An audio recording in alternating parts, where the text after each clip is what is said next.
Hi guys, welcome back to my channel. आज हम फिर हाजिर है एक वीडियो के साथ जो कि एप्सन फाइल पर होने वाली है। एप्सन फाइल के ऊपर डॉक्टर मुफ्ती यासिन नदीम अल वाजिदी साहब ने अपनी बात कही है और इसको समझाने की कोशिश की है। तो आइए देखते हैं कि डॉक्टर मुफ्ती यासिन नदीम अल वाजिदी साहब ने इस एप्सन फाइल पर क्या कहा, क्या बात समझाने की कोशिश की। तो आइए देखते हैं।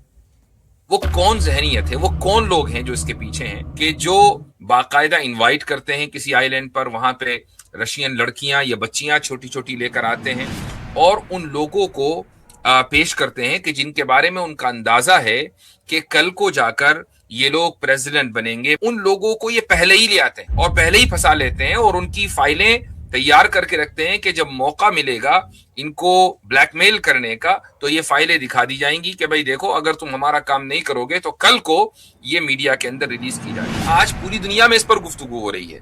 आज हजारों वीडियोस खुद अमेरिका में बन रही हैं जिसमें ये साबित किया जा रहा है कि एप्स्टीन के ताल्लुकात कहां कहां थे, किस एजेंसी के तहत वो काम कर रहा था, और उसने बड़े बड़े लोगों को अपने आइलैंड पर बुलाया, उनके ताल्लुक से उनसे हरकतें करवाई, उनकी वीडियोस बनाई, सब अपने पास रख ली।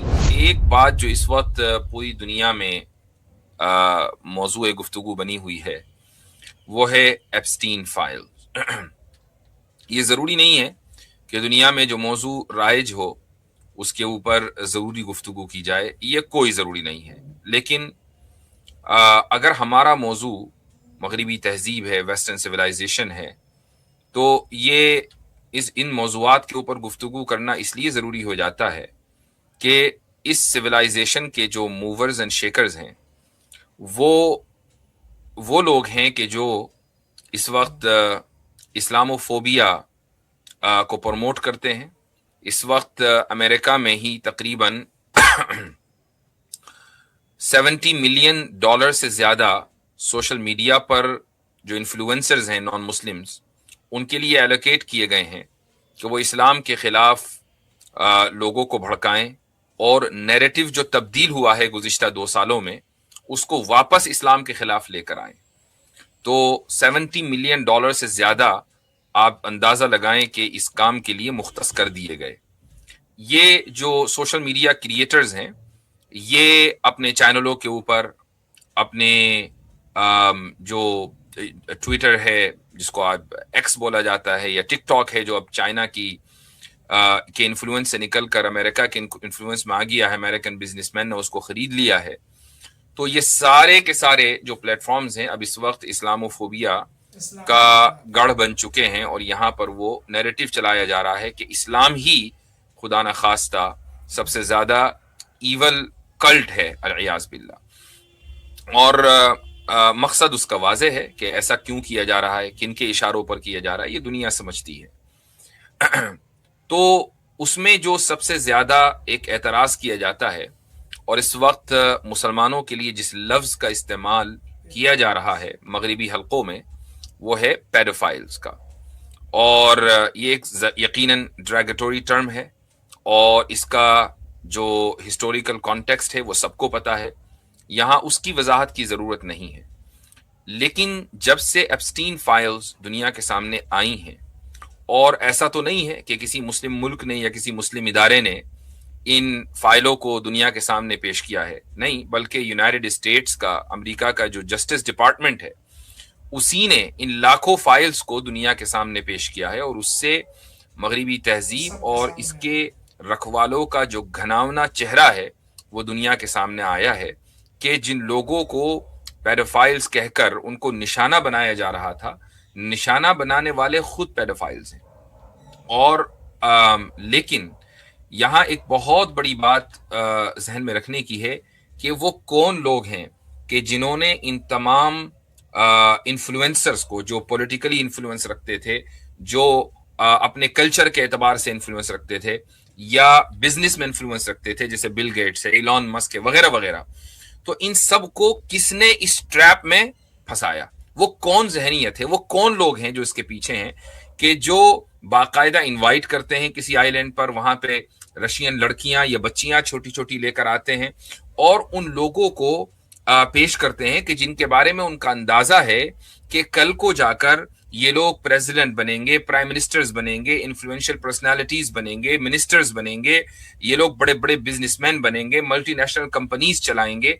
उन लोगों को ये पहले ही ले आते हैं और पहले ही फंसा लेते हैं और उनकी फाइलें तैयार करके रखते हैं कि जब मौका मिलेगा इनको ब्लैकमेल करने का तो ये फाइलें दिखा दी जाएंगी कि भाई देखो, अगर तुम हमारा काम नहीं करोगे तो कल को ये मीडिया के अंदर रिलीज की जा रही है। तो यहां मसला अखलाकियात का नहीं है। ये जो मुआशरा है, मगरिबी तहजीब का मुआशरा, ये इस दलदल में, बुराई की दलदल में इतना गहरा धसा हुआ है कि वहां से निकलना इसके लिए मुश्किल है। यहाँ जो अखलाकियात है वो बहुत आर्टिफिशियल है। वो आपको ये कानून बनाकर कहेंगे कि आप माइनर से शादी नहीं कर सकते, वो आपको कानून बनाकर ये कहेंगे कि आप ताद्दुद अज़वाज नहीं कर सकते, वो आपको कानून बनाकर ये कहेंगे कि मर्द और औरत के दरमियान इक्वालिटी होनी चाहिए, वो आपको कानून बनाकर ये कहेंगे कि आप औरत के ऊपर जुल्म नहीं कर सकते, वगैरह वगैरह। कानून की हद तक ये सब कुछ सही है, लेकिन जो कानून साज हैं, जो कानून बनाने वाले हैं, वही फिर इन कवानीन की धज्जियां उड़ाते हैं, वही फिर पेडोफाइल बनते हैं, वही फिर छोटी छोटी बच्चियों का रेप करते हैं, वही फिर औरत को गुलाम बनाते हैं, बांदी बनाते हैं, औरत को रखेल बनाते हैं, और वही फिर शादी तो एक से करेंगे, लेकिन ये शादी का जो खेल है, यानी अपने नफ्स को तस्कीन पहुंचाने का जो खेल है, वो दसियों बीसियों बल्कि सौयों और हजारों औरतों से अपनी जिंदगी में कर बैठते हैं। ये दरअसल खोखला मुआशरा है। यहाँ जो मैंने अभी बात कही कि वो कौन लोग हैं कि जो बड़े बड़े पॉलिटिशियंस को नचाते हैं, वो कौन लोग हैं जो बड़े बड़े बिजनेसमैन को नचाते हैं, ये वो सहयूनी ताकतें हैं कि जो एक अरसे से, आज से नहीं बल्कि सोइयों सालों से जो इसी काम के ऊपर मामूर हैं। ये लोग वो हैं कि जैसे ही ये खतरा महसूस करते हैं फौरन ही अपने लबादा और बदलते हैं और ये पूरी सोसाइटी के खिलाफ यानी साजिश करते हैं। मैं इस मौके पर आपको एक अपनी आने वाली किताब का एक इक्तिबास पढ़कर सुनाना चाहूंगा। मेरी किताब, बाय द वे, मैंने उसका एडवर्टाइज इतना कर दिया है कि लोग 9 अप्रैल का आप बिल्कुल शिद्दत से इंतजार कर रहे होंगे। तहाफुतुल मलाहिदा नाम से ये किताब आ रही है, तो उसकी तीसरी जिल्द में लिबरलिज्म के मौजू के ऊपर गुफ्तगू है। उसमें लिबरलिज्म की मुख्तसर तारीख जहां मैंने लिखी है, तो उसमें एक मूवमेंट है, मरानो मूवमेंट। उसके बारे में आप में से बहुत से लोग शायद इस मूवमेंट के बारे में न जानते हों, लेकिन इस किताब का मैं इक्तिबास आपके सामने पढ़कर सुनाना चाहूंगा।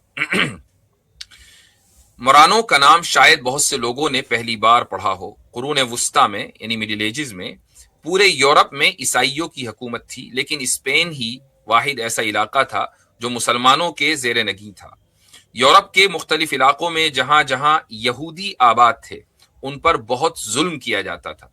इस जुल्म की वजह यह थी कि कैथोलिक ईसाई ये मानते थे कि इन यहूदियों ने ही हजरत ईसा अलैहिस्सलाम को सूली पर चढ़ाया है, और चूंकि यहूदी उनके सूली पर चढ़ाए जाने को सही समझते हैं, लिहाजा ये भी जुर्म में बराबर के शरीक हैं।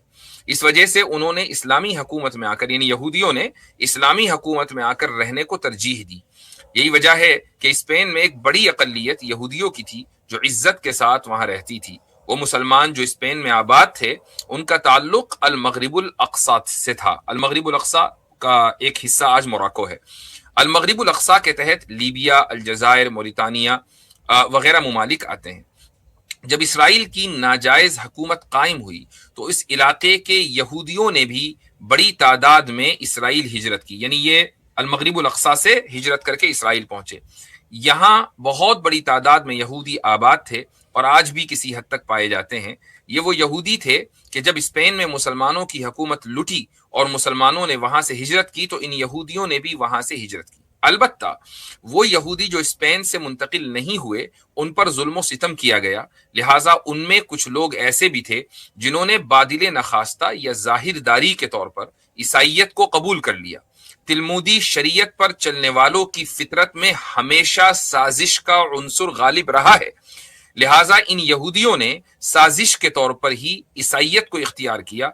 उन्होंने मजहबी तालीम पर खूब तवज्जो दी और इस रास्ते से उन्होंने अपनी एक हैसियत बना ली, लेकिन खुफिया तौर पर वो यहूदी ही रहे। इन लोगों की बाकायदा खुफिया मीटिंगें हुआ करती थीं, वो अपने मजहबी अहकाम पर अमल करते थे, लेकिन हकीकी तौर पर यहूदी और ज़ाहिरी तौर पर ईसाई होने के बावजूद वो तरक्की करते करते शाही खानदानों के करीब हो गए। ये असल बात है। इन खानदानों में उनकी शादियां हो गई, फिर वो चर्च के निजाम में दाखिल हो गए और बड़े बड़े ओहदों पर फाइज हो गए। यहूदियों की इस तहरीक को तारीख में मरानो मूवमेंट कहा जाता है। ये तहरीक 14वीं सदी ईस्वी में शुरू हुई थी। इंसाइक्लोपीडिया ऑफ ब्रिटानिका की ये इबारत मुलाहिजा फरमाएं।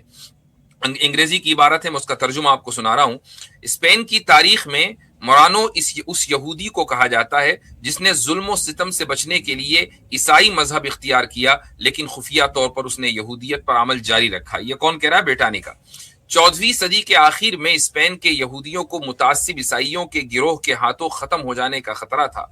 हजारों यहूदियों ने मौत को कबूल किया मगर अपने मजहब को नहीं छोड़ा, लेकिन दसियों हजार यहूदियों ने बज़ाहिर ईसाइयत को कबूल करने में ही आफियत समझी। फिर ये मरानो मालदार होने लगे और यूं उनको रियासत में, शाही दरबार में और चर्च के निजाम में आला ओहदे मिलने लगे। यहां तक के ब्रिटानिका की इबारत है। आगे लिखा जाता है, जब ये मजहबी ओहदों पर फाइज हो गए तो फिर अपना असल रंग दिखाना शुरू किया। उन्होंने ईसाइयों में मजहब के खिलाफ शुकूक पैदा करना शुरू किए, पोप की रिवायत के खिलाफ बोलना शुरू किया। आम ईसाई ये समझते थे कि ये हमारे मजहबी रहनुमा और पादरी हैं। जब पादरी ही मजहब के खिलाफ बोल रहे हैं और उस पर तनकीद कर रहे हैं तो वाकई मजहब के अंदर ही खराबियां हैं। इससे पहले किसी में हिम्मत नहीं हुई थी कि मजहब के ऊपर तनकीद करे, लेकिन मरानो मूवमेंट की वजह से लोगों के अंदर यह हौसला पैदा हुआ और मजहब पर तनकीद की जाने लगी। ये वाकया 14वीं सदी ईस्वी का है। तो आप अंदाजा लगाएं कि 14वीं सदी ईस्वी में कुछ यहूदी लिबास बदलकर, नया लिबादा ओढ़कर ईसाई बन जाते हैं और पादरी बन जाते हैं वगैरह वगैरह। और उसके बाद क्या होता है, ये चर्च के निजाम में दखल अंदाजी करते हैं। प्रोटेस्टेंटिज्म यहां से शुरू होती है, लिबरलिज्म यहां से शुरू होती है। ईसाइयों को मुर्तद बना दिया जाता है, उनको दीन से फेर दिया जाता है। ये सब का काम सारा का सारा खुफिया तौर पर होता है। क्यों? ताकि अंदर से ईसाइयत को खोखला कर दिया जाए। अब ईसाइयत खोखली हो जाए हमारी वजह से।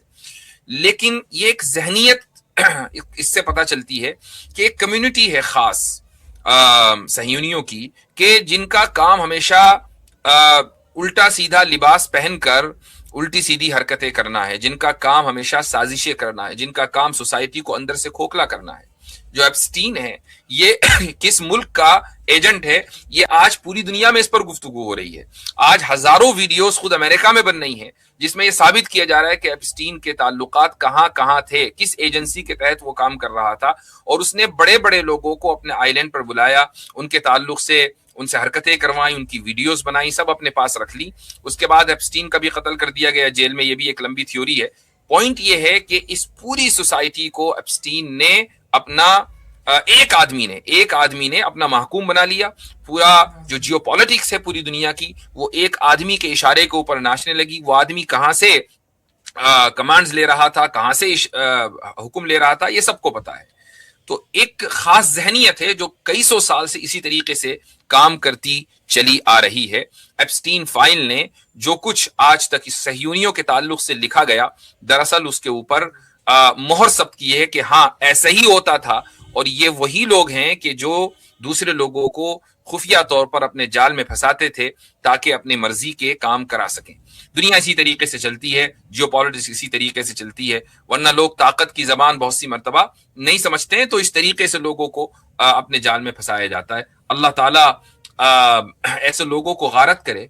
और मैं दुआ करता हूं कि जो मुस्लिम ममालिक हैं कि उनकी फाइलें निकल कर ना आए, चूंकि कम से कम कुछ ना कुछ तो इज्जत रह जाए। वरना मुझे ऐसी उम्मीद नहीं है, यानी हरकतों में वो भी मुलव्विस होंगे। अभी तक के किसी का नाम नहीं आया है मेरी मालूमात के मुताबिक, अल्हम्दुलिल्लाह।